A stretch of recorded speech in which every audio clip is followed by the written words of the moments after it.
day in my life as a full-time housewife. Smile. Diba? So, ang atong vlog for today, kay namalingki ko gikan. Mo ni ang akong gipamalingki dito. Worth 1,000 na ni guys. Grabe, mahal na gid ay karon na. Ni after na ko namalingki, ni ato na lang pug kog save more. May ko ban karni. So, kan to ang budget sa 1,000 no. Kani kay ganahan ko ani, mo ani siya ang nylon good na isda para pang torta. Makaon kay habi ana kay di man maklaro ang mata. Oh, makaon siya basta di maklaro ang mata. Nya kani, siyempre camera man duha diri no. So, pasayan worth 100 pesos. Kani bali 50 ni siya. What else? Kumadinduman para kung presyo ha. So kani murag 220 ni siya. Kani tunang sa ni 220. What else? Ito tawag ano ganing isda, barilison. Anyway, feeling nako murag 100 plus. Kalimot na ko. Bangus. Pag 100 plus ang isa. Kay bangus na boneless kay paborito man kay nako ni guys. So nagpalit kog tulo, tag 130 at ang sa ani. So kani pa lang niya 300 ka pina.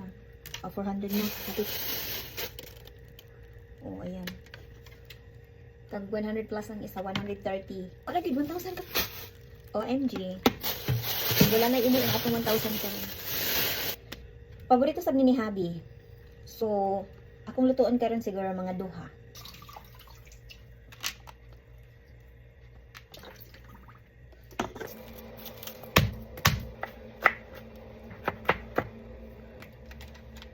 So, nakoy kalamansi dali.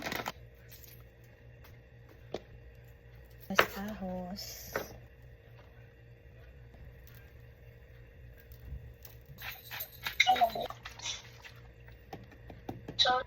Ayun.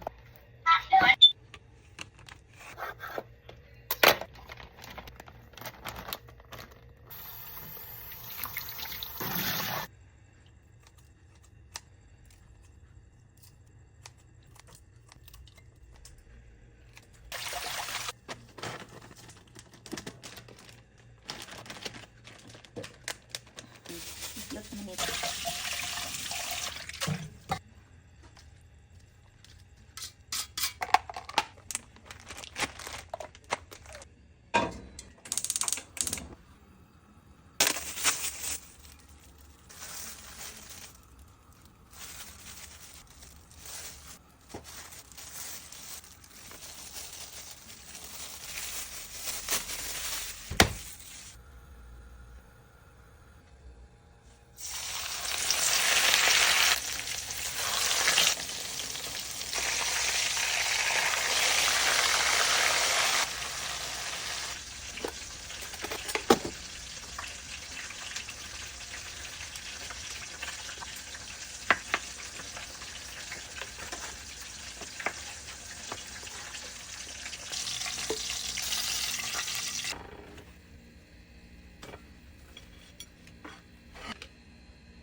Gusto ko may ice ang mogo ko.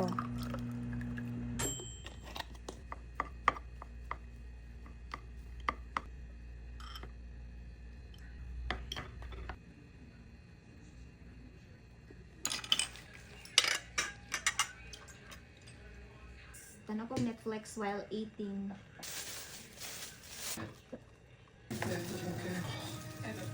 Alam na natin yung totoo. Pwede na natin tinisin yung pangalan mo. Sinira niyo yung pamilya ko! Yawa!